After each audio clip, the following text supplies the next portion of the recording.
Bom dia.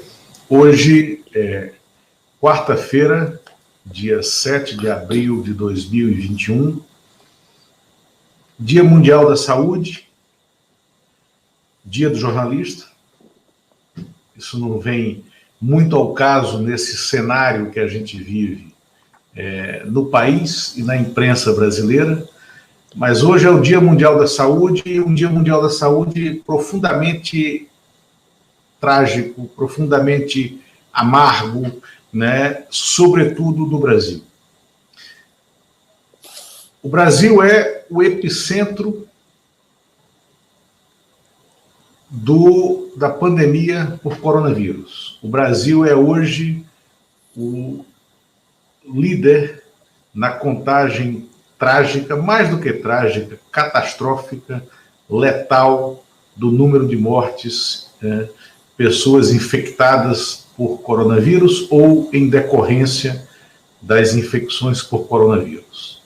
O Brasil é hoje também entre as nações com o mínimo de organização, com o mínimo de sistema hospitalar estruturado, aquela que tem a maior lista de espera de pessoas para serem atendidas numa UTI, Unidade de Terapia Intensiva.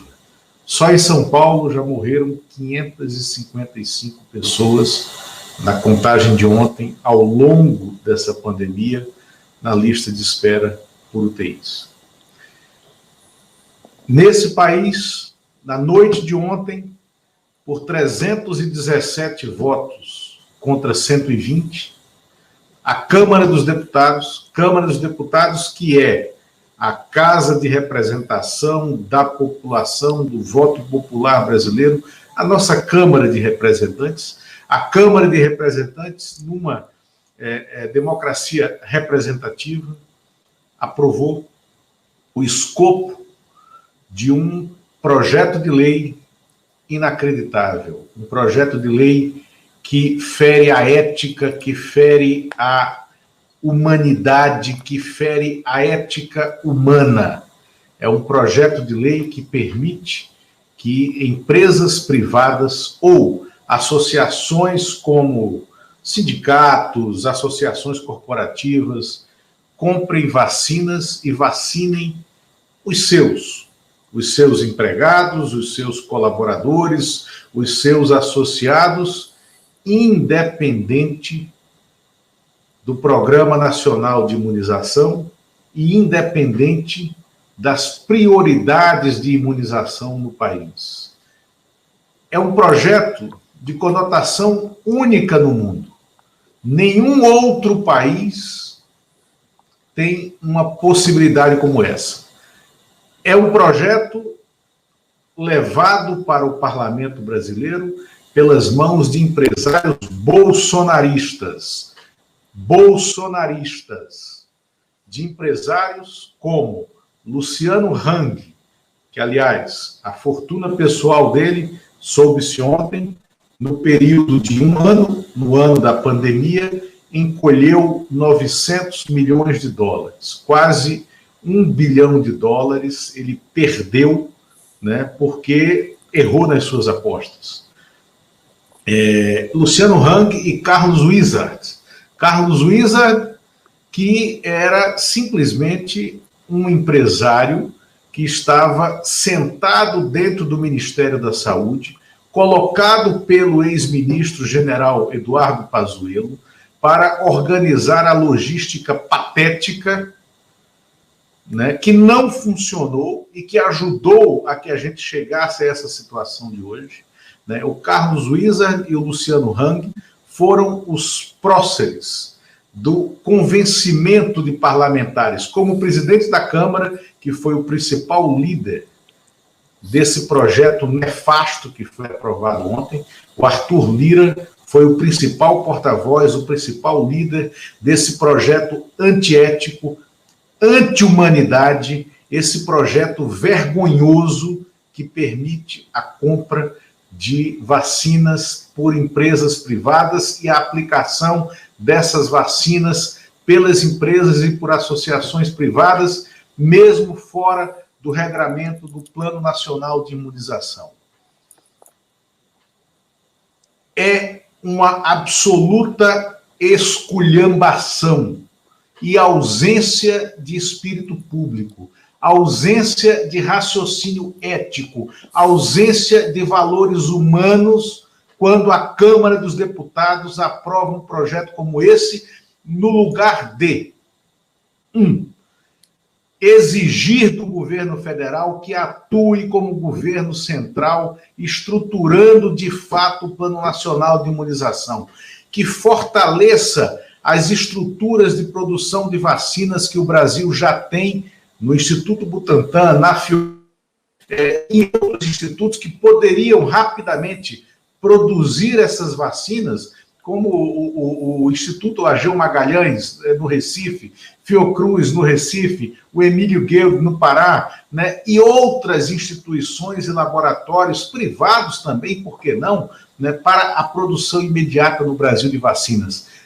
Aprovaram esse regramento, essa possibilidade, que é uma esculhambação ética amoral contra a ética humana, na véspera do Dia Mundial da Saúde e na véspera, como hoje está colocado aí, o Butantan fazendo o alerta de que, se não houver um esforço concentrado de governos, os insumos para a produção da Coronavac demorarão a chegar no país e atrasará a produção tanto da Coronavac quanto da Butanvac.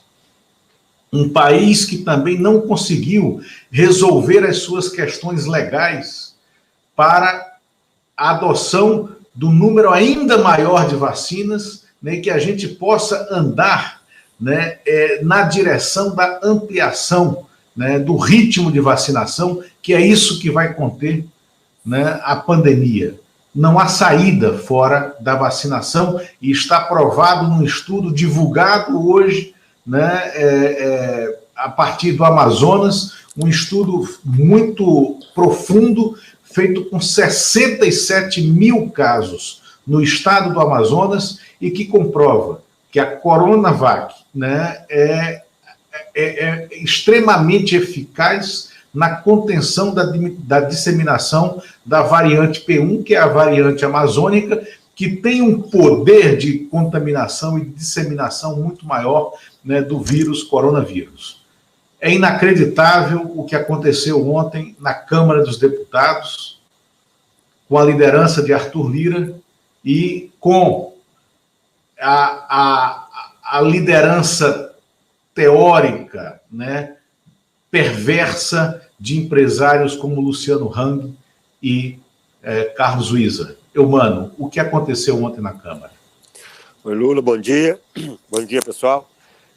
Olha, acho que é importante a gente ver, assim, primeiro é ruim, né? A gente está fazendo um programa aqui num clima muito ruim no país, aí, batendo recordes aí de mortes por Covid, então a gente fica até meio um pouco aí no baixo astral, mas é difícil ter um outro ambiente com o que está acontecendo no Brasil hoje. Acho que aí, Lula, vale uma reflexão sobre o papel do Congresso e o perfil do atual Congresso. Qual o papel do Congresso Nacional em tudo que está acontecendo até agora? No primeiro ano da pandemia, o Congresso se viu de contraponto em algumas coisas, conseguiu aprovar ali um auxílio emergencial que foi importante para as classes mais pobres, que conseguiu ali manter a economia girando e até manter a popularidade do presidente Jair Bolsonaro. Mas, ao mesmo tempo, o Congresso, desde o ano passado, vem deixando correr solto todo tipo de... Só um pouquinho, por favor. Desculpa. Vem deixando o Bolsonaro correr solto na sua campanha contra a ciência, na sua campanha contra o que o bom senso recomenda para enfrentamento da pandemia. E isso deixou. O ano passado o Bolsonaro correu solto, esse ano continua correndo solto. Então, o Congresso não foi capaz de organizar politicamente o enfrentamento dessa pandemia. Eu acho que o Congresso fracassa, acho que há um fracasso geral do Estado brasileiro. Parte disso tem um vetor ideológico proposital, evidentemente, do Bolsonaro, mas parte disso também vem do Congresso Nacional. que deveria estar repercutindo a sociedade. E mais, se a sociedade ou parte da sociedade está indo no caminho errado, no caminho da negação, os líderes do Congresso, os políticos deveriam fazer esse contraponto. Mas aí vem o perfil, que Congresso que nós temos hoje. Esse é um Congresso que foi eleito, de certa forma, à semelhança de Bolsonaro. Boa parte das bancadas hoje foi eleita naquela onda de Bolsonaro. É um Congresso que não tem um espírito de distribuição, não tem um espírito de solidariedade. É um Congresso que foi eleito no confronto, de negação e com forte perfil ideológico. Se nós percebemos a votação ontem, se não me engano, foi em torno de 120 votos contra o projeto. Foi 317 a favor e 120 contra. Né? Mano, só um dado aqui, mano. O Rodrigo Medeiros, né, que está nos assistindo, pergunta se há algum outro país permitindo a vacinação privada. Eu vou compartilhar aqui, que já está, inclusive, destacado lá,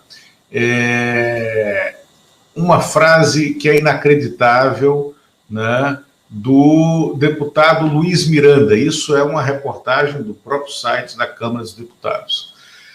Para o deputado Luiz Miranda, DEM, DF, a vacinação pelo setor privado poderá ser uma inovação do brasileiro, abre aspas. Se não fizerem isso em outras nações, esse parlamento está inovando mais uma vez, votando um processo de aceleração da vacina que vai ser certamente estendido aos demais países que ainda não enxergaram que isso é uma grande saída, avaliou Luiz Miranda. Só para complementar o que o Eumano estava falando, Luiz Miranda é um absoluto tonto, um deputado absolutamente tonto, sem um desqualificado, né, para o exercício da atividade parlamentar.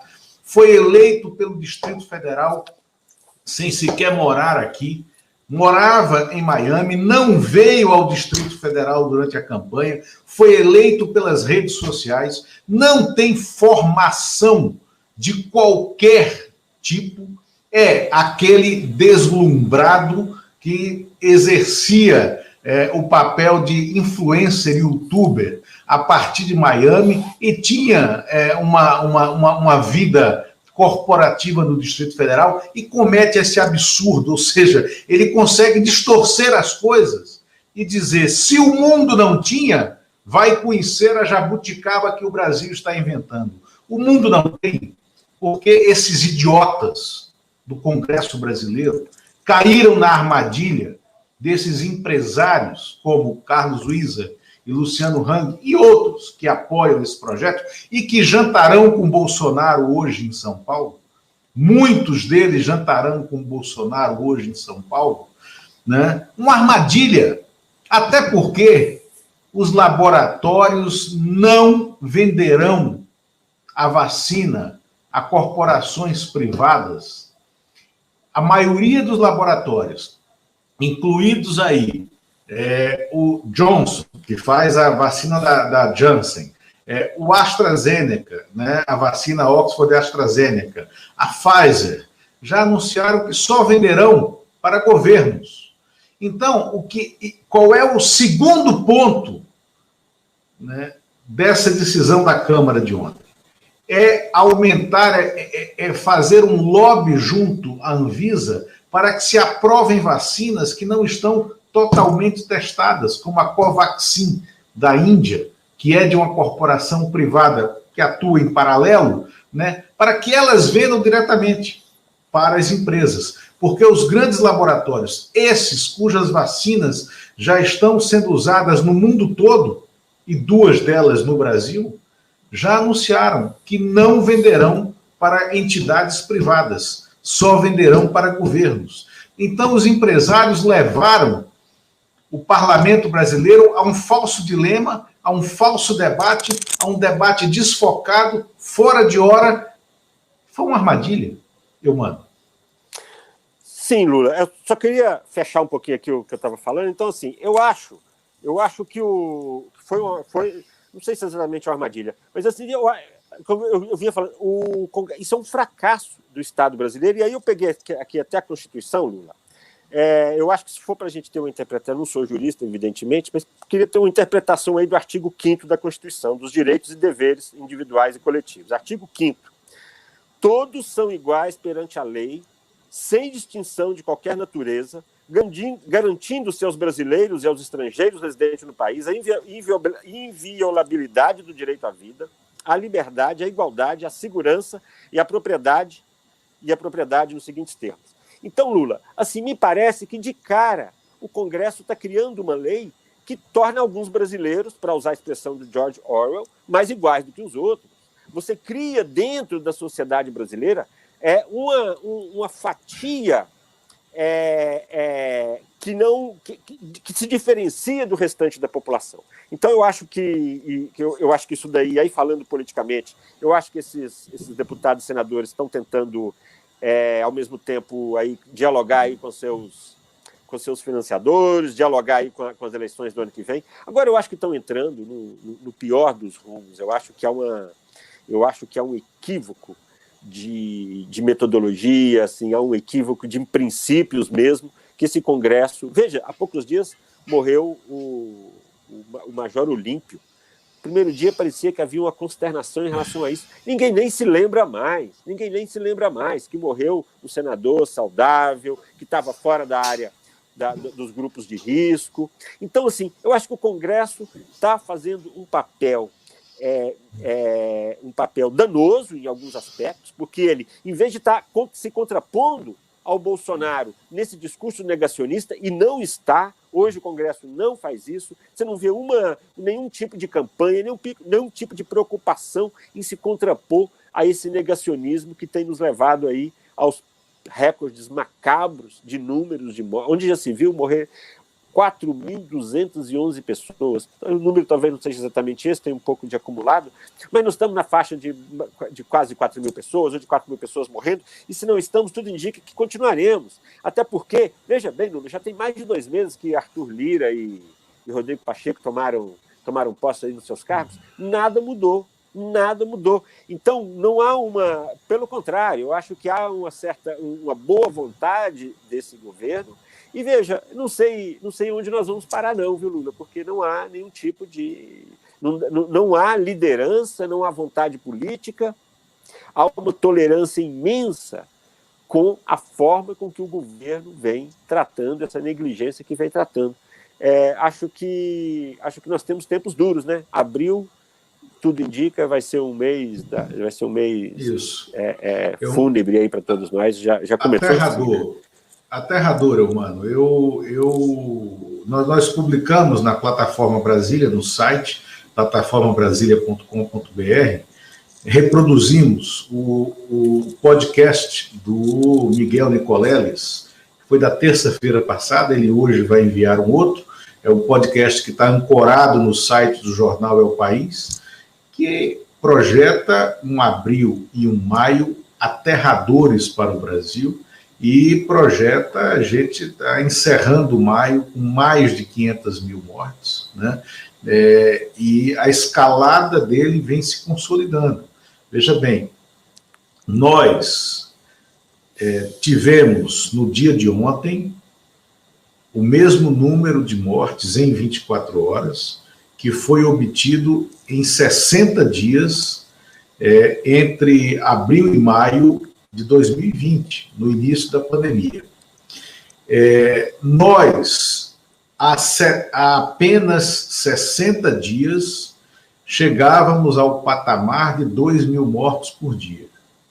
E há apenas 17 dias, fomos para o patamar de 3.000 mortos por dia. Né? Não é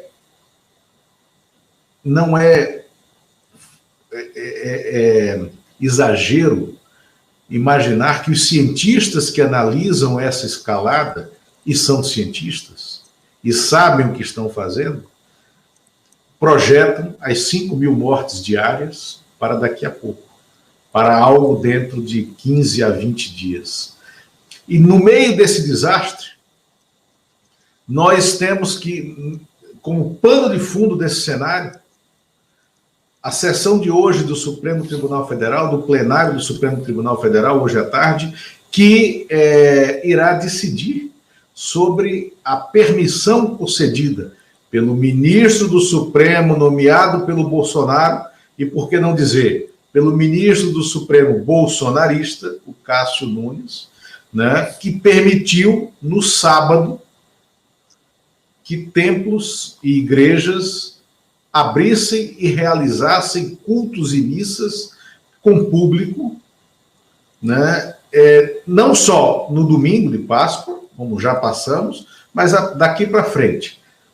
Permissão essa que foi, em alguma medida, freada pela proibição de outra liminar concedida pelo ministro Gilmar Mendes, e hoje o Supremo avalia o caso no plenário, né? Eu antevejo uma nova sessão na qual o Cássio Nunes se virá de sparring para o restante do tribunal e receberá um enquadramento em regra, né, dessa decisão que foi sob medida para o Bolsonaro, para as teses do Bolsonaro e para os empresários bolsonaristas e para os igrejeiros bolsonaristas, como Edir Macedo, Valdemiro Santiago, Malafaia e tantos outros que criaram suas próprias igrejas e criaram dentro das igrejas os seus guichês de arrecadação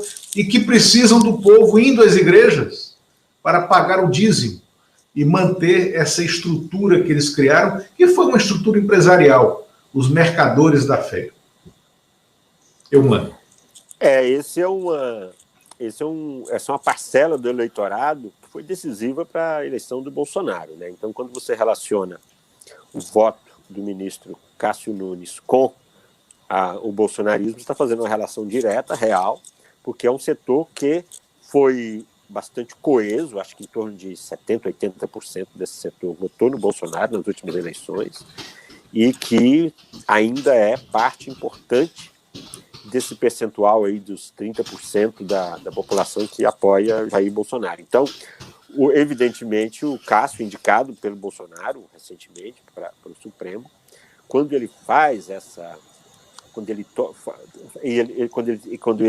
toma essa decisão, e veja que é uma decisão que no ano passado o Supremo já decidiu que municípios e estados tinham autonomia para tomar as decisões restritivas. Então, ele já vai contrariando uma decisão que foi tomada.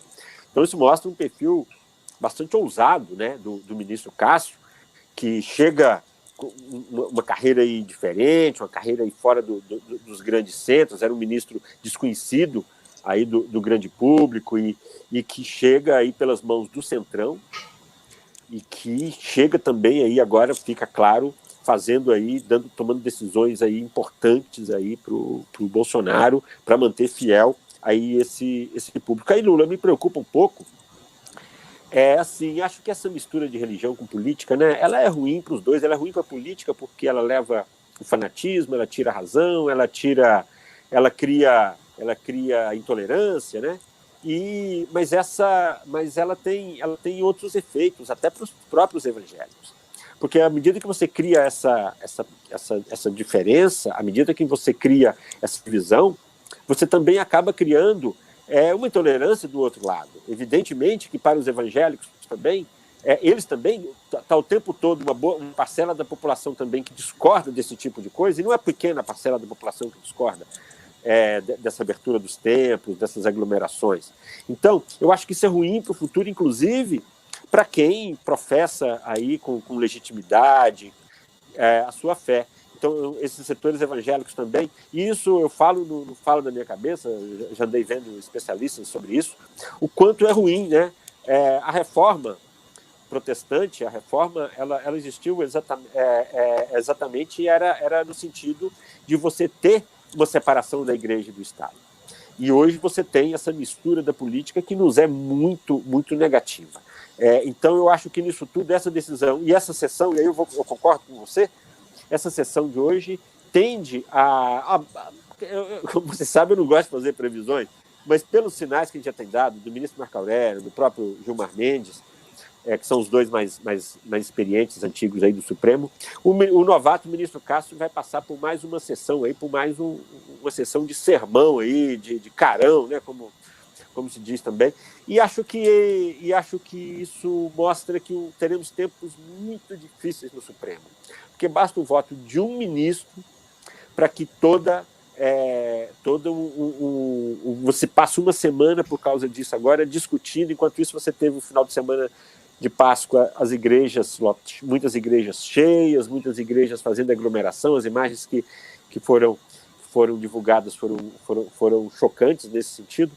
Então, acho que essa é uma sessão importante para ser vista, importante para ser acompanhada, e acho que vai mostrar se o Supremo, até que ponto também o Supremo vai tentar ajudar a botar um freio aí nesse negacionismo, que essa decisão do ministro Cássio é uma decisão que vai aí contra absolutamente qualquer lógica. Se você fica mais próximo, você aumenta a possibilidade de contaminar. Então, toda vez que você faz uma aglomeração, você está contaminando mais pessoas. Isso é tão claro, tão evidente. E temos o Supremo Tribunal, por causa da decisão de um juiz novato, que toma uma decisão que agrada ao presidente que acaba de indicá-lo, uma decisão na contramão do que vinha decidindo até agora o Supremo, é um sinal de que realmente vivemos tempos difíceis, Lula. E, como eu tenho dito aí, não sei quando vamos dar volta por cima nisso, não. Está difícil. Não, isso. Vivemos tempos difíceis e, mano, não é só um esculacho no Cássio Nunes que acontecerá hoje, mas também no procurador-geral Augusto Aras, que fez um parecer favorável à decisão do Cássio Nunes e pedindo a anulação da decisão liminar do Gilmar Mendes. E veja, aqui o Rodrigo Medeiros também perguntou como é que está a CPI da Covid. Aí entra um outro aspecto.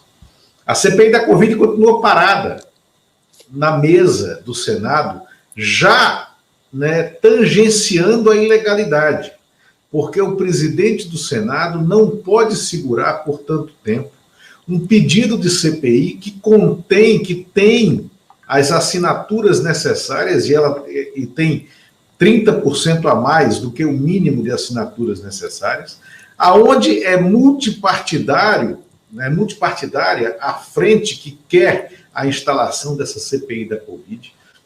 Essa CPI poderia auxiliar uma estratégia nacional de organização do discurso e das ações no combate e apurar os crimes cometidos para trás pelo Pazuello, pelo Bolsonaro, e por outros ministros dessa cambada.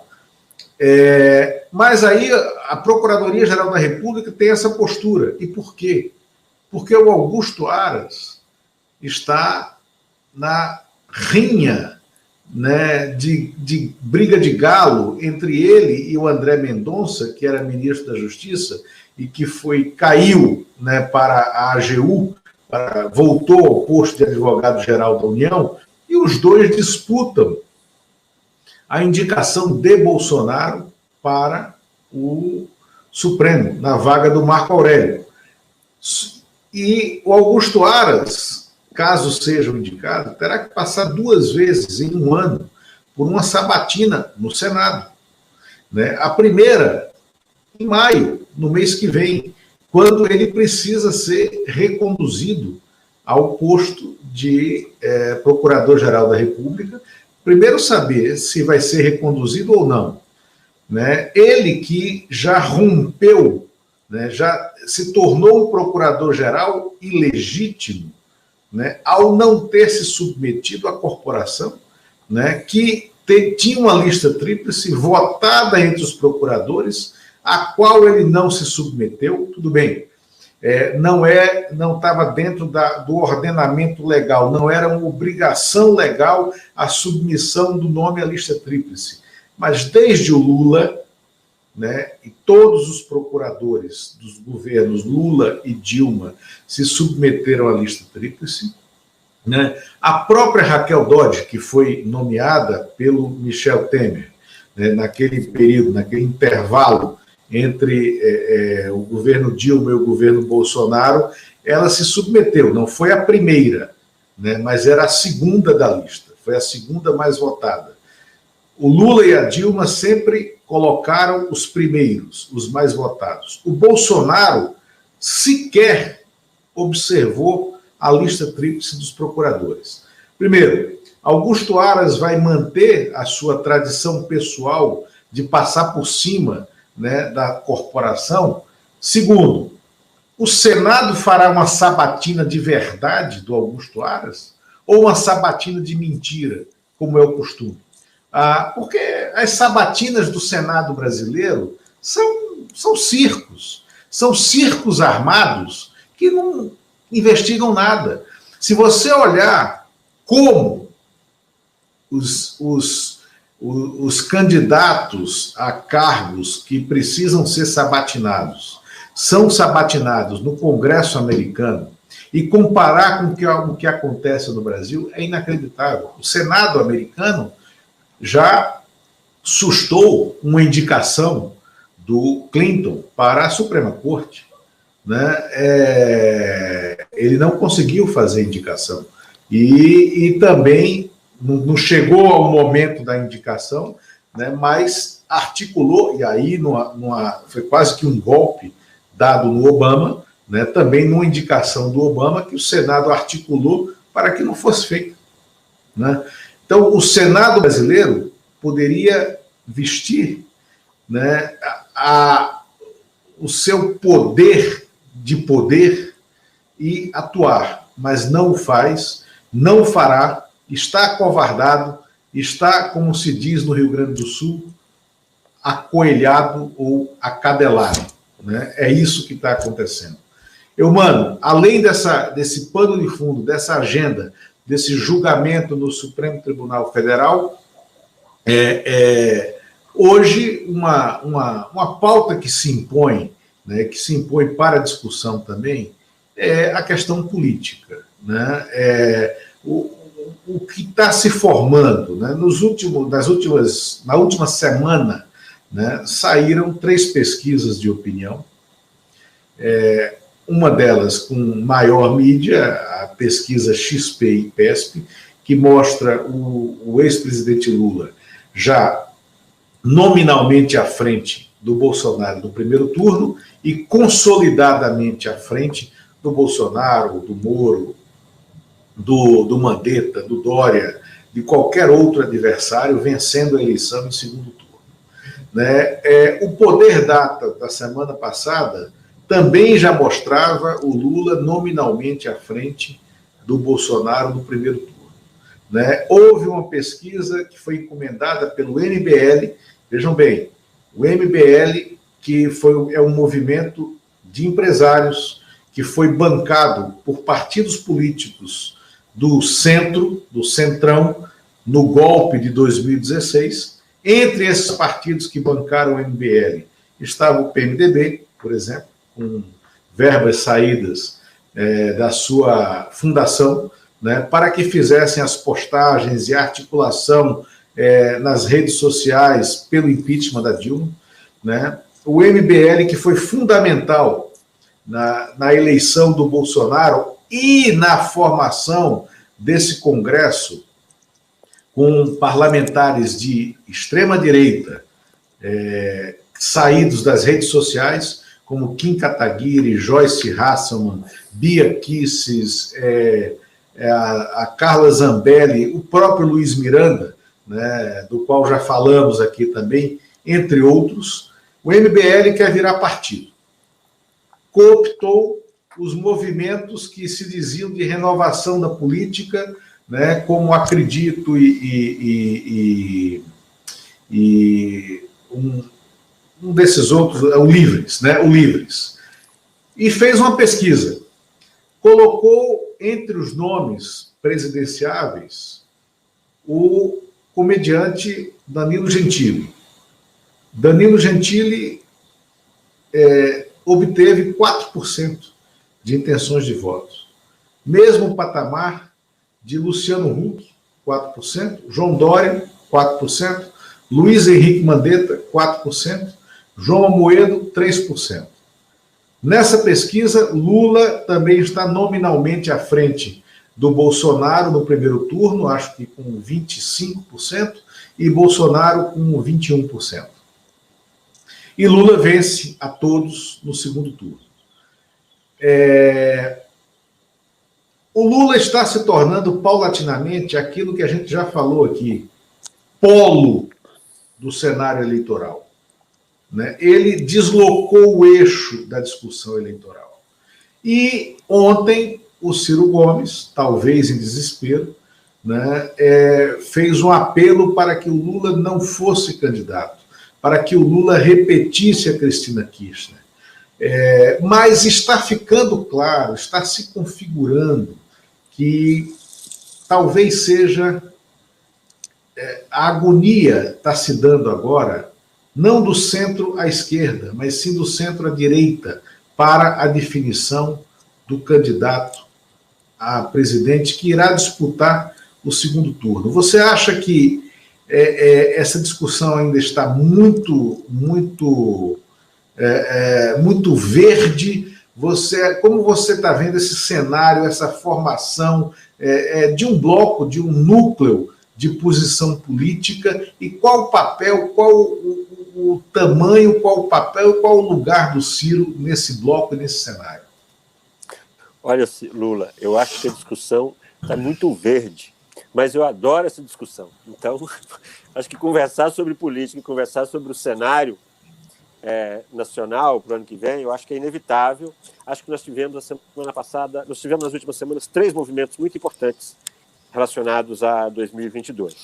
Um deles foi o retorno do Lula, a elegibilidade do Lula, que, como você fala, ele mexeu, ele fortalece o polo que sempre existiu. O Fernando Haddad foi muito bem votado na última eleição, foi para o segundo turno, então esse polo eu acho que ele sempre existiu. Com Lula, ele se fortaleceu.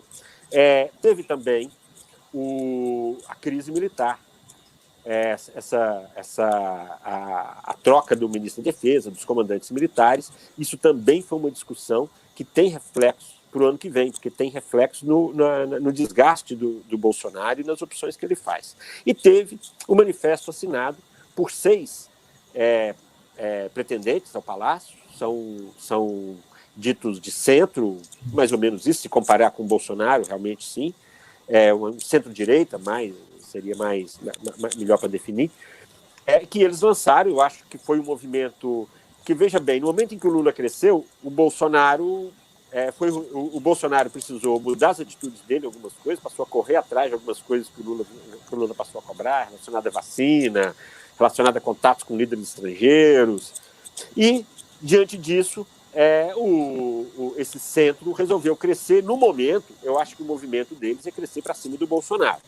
Acho que eles tentam aproveitar. Está mais fácil eles crescerem para cima do Bolsonaro, que está se desgastando agora, do que para cima do Lula, que está fortalecido e não tem muito onde se desgastar mais. O Lula já passou aí por todas as provas, já se expõe, já se tem tudo do Lula que se sabia. O difícil é que o Lula hoje tenha algo, a menos que ele comece a cometer aí grandes deslizes e cometer erros estratégicos, que talvez possa cometer, como já cometeu outras vezes. O Lula errou bastante algumas coisas, né, em alguns momentos da estratégia política, em 2018, principalmente, quando ele só desistiu de se candidatar há pouquíssimo tempo do primeiro turno, quando ele colocou o Haddad, que ninguém conhecia, e tentou fazer do Haddad ali, tentou jogar toda a votação dele para cima do Haddad. Aquilo foi um erro estratégico grave do Lula, um dos mais graves, na minha opinião. Acho que, então, nisso daí, esse grupo de centro, o Ciro tem uma situação difícil, né, Lula? A gente fala muito do Ciro aqui, nós acompanhamos a carreira do Ciro há muito tempo, e o Ciro que não era uma pessoa de esquerda, nos governos petistas ele se aproxima da esquerda. Havia nisso um pouco de oportunismo, um pouco disso também, que uma coisa deve se falar em favor do Ciro. O Ciro tem espírito democrático.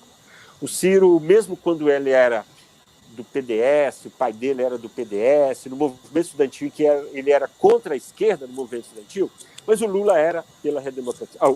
O Ciro era pela redemocratização, o Ciro jogava o jogo dentro da democracia. Então, acho que tem que se falar isso a favor do Ciro. Acho que o problema do Ciro é a dificuldade que o Ciro tem para agregar. O Ciro não consegue agregar, o Ciro é difícil, nós sabemos disso, o Ciro é difícil conversar com o Ciro mais de 10 minutos sem que ele comece a te esculhambar, seja qualquer pessoa. Então, acho que isso acontece, o Ciro, essa proposta que ele faz agora, não sei se você se recorda, Lula, mas o João Santana, numa entrevista ao Roda Viva, acho que foi no início deste ano, final do ano passado, o João Santana fez essa proposta, disse que achava que a chapa Ciro-Lula seria imbatível. Eu acho essa chapa impossível, acho que o Ciro queimou as pontes dele com a esquerda, porque, voltando um pouco, então o Ciro o Ciro que nasce nessa direita democrática, ele faz um movimento PMDB, PSDB, ele faz um movimento em direção ao centro, vai mais para a esquerda nos governos do PT, vira governante, mesmo tendo concorrido, e ele faz esse movimento dentro do governo, até que ele percebe que ele jamais seria apoiado pelo Lula para a presidência da República. Por que ele não seria? Porque não é do espírito, não é da personalidade do Lula. O Lula acha que a política gira em torno dele, gira em torno do PT e das coisas que ele quer para o PT. E o Ciro nunca esteve, como o Eduardo Campos também nunca esteve, e essas pessoas nunca se viu um movimento real do PT e do Lula para agregar e para apoiar um candidato com esse perfil. Estou colocando esses dois, que são pessoas que foram ministros e que tinham projeção nacional e tinham condições de ser candidato a presidente da República, mas jamais houve esse movimento. Então, o Ciro, quando ele percebe que ele jamais vai ter esse apoio, ele agora tenta esse movimento em direção ao centro, às vezes até um pouco à direita, ele flerta com todo mundo, ele tenta fazer esse movimento. Talvez tivesse espaço para o Ciro se ele despertasse a confiança de que ele conseguiria agregar o seu governo. Mas isso não me parece, viu, Lula? Só encerrando aqui, eu acho que, nesse sentido, esse centro, eu acho que ele tem como crescer, sim, eu acho que ele tem como crescer para cima do Bolsonaro, no desgaste do Bolsonaro. Se houver, de fato, setores empresariais, principalmente, que tirem o seu apoio ao Bolsonaro e queiram apostar, você tem candidatos conservadores. Eu até faço uma sugestão de chapa conservadora que tiraria votos do Bolsonaro, tiraria votos dos militares, Mandetta e Santos Cruz. Eu acho que é uma chapa é uma chapa ideológica, de direita, que não suporta a esquerda, anticomunista, e que agregaria voto do Bolsonaro, para dar uma ideia. Para dar uma ideia de que esse centro ele tem como dialogar. Não, eu acho que o Dória é candidato à reeleição. O Dória não está em nenhuma pesquisa jamais colocou o Dória competitivo no cenário nacional. Eu acho que ele imagina, eu não vi pesquisa, mas eu imagino que o Dória tenha uma boa votação. Embora que eu vi alguma pesquisa, eu não me lembro de quem mais, não sei se é uma boa pesquisa, dizendo que o Haddad estaria bem para pesquisa para governador. Mas é longe ainda. Dória tem a máquina, acho que o Dória em princípio, imagino que ele seja o favorito, em princípio, ao governo de São Paulo. Então, esse centro aí, eu acho que o Ciro não tem a cara desse centro. O Ciro não tem a cara desse eleitor de direita que vai tirar voto do Bolsonaro. Eu acho que o Ciro não tem esse perfil. Eu acho que esse perfil ele vai ficar um pouquinho mais para a direita, e acho que o Bolsonaro corre, sim, risco grande de não ir para o segundo turno, mas aí já é previsão demais para mim. Oi, mano, muito boas suas observações, eu complementaria aqui com alguns dados. Primeiro, a gente falou do julgamento de hoje, mas na próxima quarta-feira, o plenário do Supremo irá julgar em definitivo, né, a suspeição do Moro e se os processos contra o Lula ficam em Curitiba ou se vêm de fato para Brasília. E aí seria, essa é a pá de cal, tá, em qualquer análise que exclua o Lula do cenário. Tá? Eu acredito, há um medo muito grande dentro do PT, entre os petistas, que o Supremo reverta, né, de alguma forma, essa decisão, em razão de o Lula estar surgindo tão competitivo, né, para 2022, e eu divirjo, né, dessa avaliação que é interna dentro do PT. Eu acho que o Supremo não recuará, e aí vem méritos do Lula, porque o Lula, há um mês, vem participando pontualmente de alguns programas de entrevistas, como teve na TV 247, teve no El País, esteve com o Reinaldo Azevedo, que foi o ápice desse processo, uma entrevista que atingiu uma repercussão muito grande nas redes sociais, e entrevistas todas elas em que ele foi muito bem. Ele foi muito bem porque ele se mostrou sem fazer concessões, né, ao mercado, mas ele se mostrou apto a dialogar, a chamar a um governo de reconstrução e a um governo de união. Paralelo a isso, porta-vozes do mercado financeiro ou pessoas, formadores de opinião, né, desses porta-vozes do mercado, e tanto Marcos Lisboa, que é o diretor do INSPER, Delfim Neto, ex-ministro da Fazenda, do Planejamento de Governos Militares, né, como Luiz Stuhlberger, eleitor do Bolsonaro e líder de um grupo de investidores de mercado, né, um grupo forte, muito sólido, Armínio Fraga, ex-presidente do Banco Central, investidor, né, e uma personalidade de DNA tucano. Todos eles elogiaram o Lula, elogiaram o governo do Lula, sobretudo o que eles dizem, né, que foi melhor o primeiro mandato, porque aí teria mantido as âncoras, né, deixadas pelo Fernando Henrique. Eu até discordo, eu acho que o segundo governo do Lula, o segundo mandato do Lula foi melhor que o primeiro, justamente porque deu uma conotação social, né, e mudou em definitivo a agenda do país, né. Eu acho que foi melhor do que o primeiro. Agora, qual é o drama do Ciro?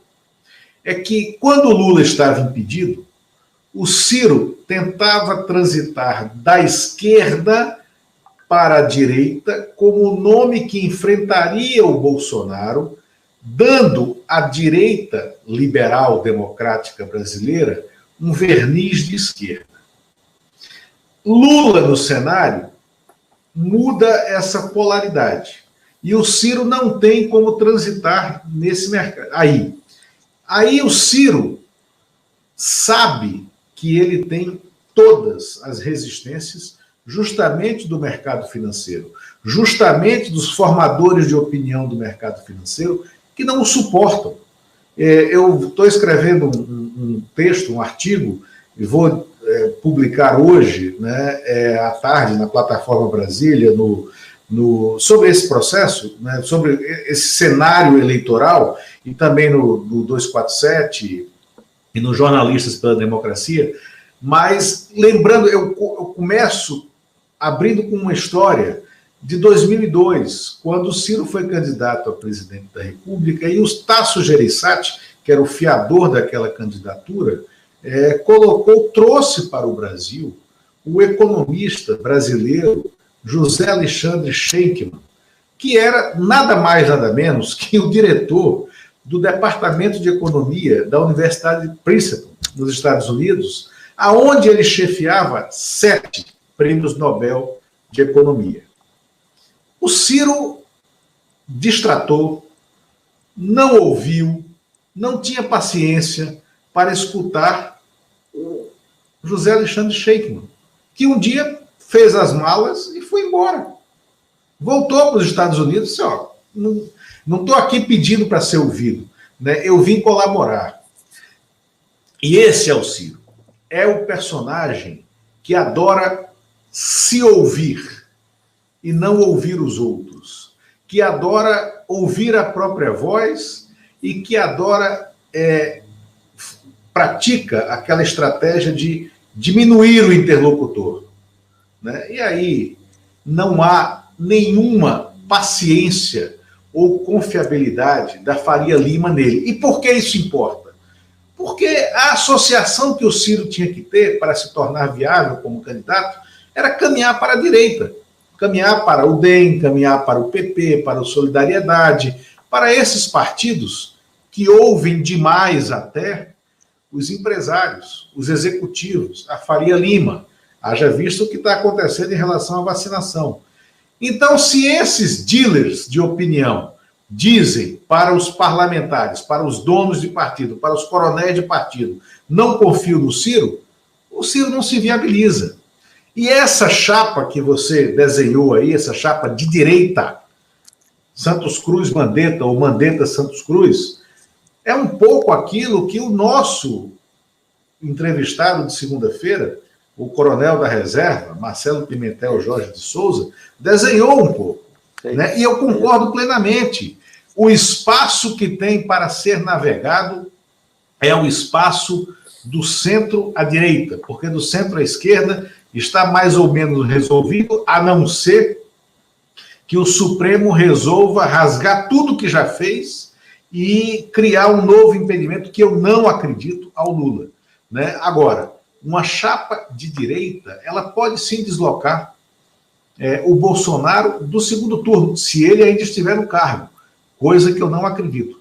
E nesse cenário, você pode trocar o Santos Cruz pelo Mourão, ou seja, algo que ganhe algum corpo conservador, extremamente conservador, militarizado, daquilo que o coronel Marcelo Pimentel chamava de partido militar. Isso, sem dúvidas, você está corretíssimo. E aí digo mais, aí eu reconecto isso com a ação do MBL. Meu amigo, se num cenário como esse, com a direita dividida, o Danilo Gentili vira candidato, ele também é capaz de cumprir um papel importantíssimo, né, para a esquerda, que é dilapidar em 3, 4 pontos percentuais a votação do Bolsonaro, o que seria determinante para passar para o segundo turno. E pode inviabilizar o segundo turno do Bolsonaro, né? Por quê? Porque o Danilo Gentili, ele pode herdar aquela indignação vazia e louca, né, dos bolsonaristas, né? Aquela coisa cínica, porque é a postura dele, é o que ele faz, esse humor irresponsável e descolado dos princípios éticos também. Diga. Eu queria retomar lá em relação ao julgamento da semana que vem, nós já estamos chegando aqui no final do tempo, e aí, né, Lula, eu vou fazer aqui um raciocínio mais político do que, evidentemente, jurídico, que não é a minha praia.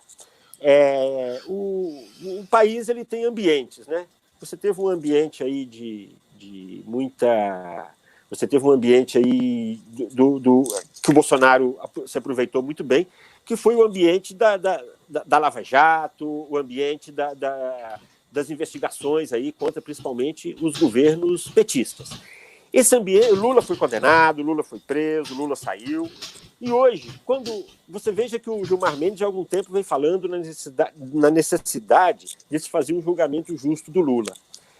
Eu acho que o Lula, tirar o Lula do cenário agora, se o Supremo fizer isso no ano que vem, eu acho que, de novo, ia tirar aí um pouquinho da esperança que tem de que o Brasil pode ter uma campanha no ano que vem, uma campanha justa, pelo menos, com todos os candidatos, que é importante. Eu não sei se o Lula vai ser eleito, eu acho que o Lula é o favorito hoje, mas no ano que vem eu não sei se ele vai continuar, tem muitos fatores aí no caminho.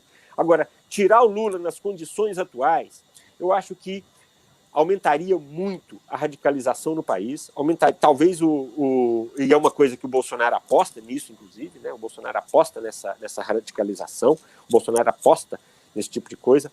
Então, eu acho que tirar o Lula hoje, politicamente, ia ser, para o ambiente do país, ia ser uma coisa muito ruim. Sobre as declarações que o Lula vem fazendo, Eu acho que o Lula chegou muito bem, aquele primeiro discurso dele, entrevista ali, no dia ali logo que ele de novo se tornou elegível, acho que foi muito boa. Nas outras, eu acho que o Lula se atrapalha um pouco quando ele fala de Petrobras, sabe, Lula? Eu acho que ele tem dificuldade ainda de falar sobre Petrobras, ele joga ali só para os funcionários da Petrobras, tudo aquilo. Eu acho que o Lula ainda não tem uma explicação boa, não tem ainda um discurso para explicar o que aconteceu na Petrobras. Toda a Lava Jato está sendo revista, tudo isso está sendo, de novo, em função da Vaza Jato, em função das decisões do Supremo, tudo isso está sendo revisto, mas eu acho que ali o Lula ainda está fazendo um discurso que a mim não convence de que ele tenha cometido erros políticos na Petrobras. Eu acho que foram cometidos erros políticos, sim.